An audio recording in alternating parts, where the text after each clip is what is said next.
Lamog Saba ha. Lamog Saba ha.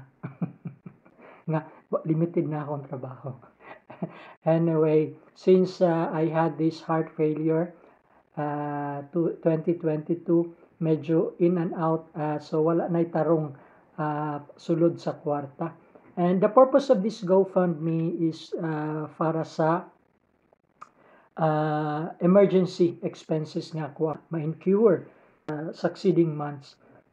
I also have here the PayPal, my PayPal account, okay? And you can course through your small amount. Diyos mabalos. Again, kung inyong nakita nga murabag, pasensya kung medyo ma-emotional ko ha. I do believe na God is the divine providence. God is the greatest provider.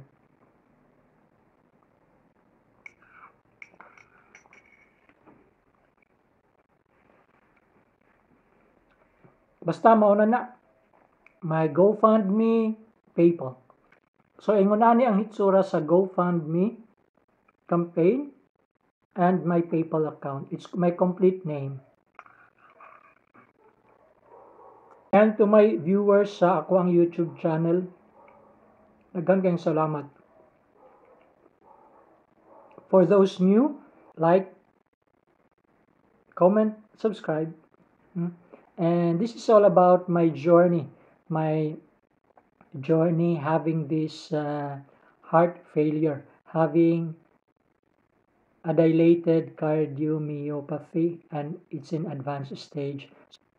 A dilated cardiomyopathy, and it's in advanced stage. So, ang i-share ko dito sa aking mga video, how am I living now day to day, then aking mga visit from hospitals, aking mga check-ups, and related into this. Kay limited pa, dili pa ko pwedeng mag-travel far.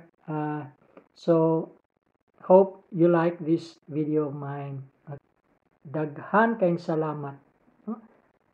Diyos mabalos sa inyohang mga pag-ampo. Subscribe to my channel, Bisda ko.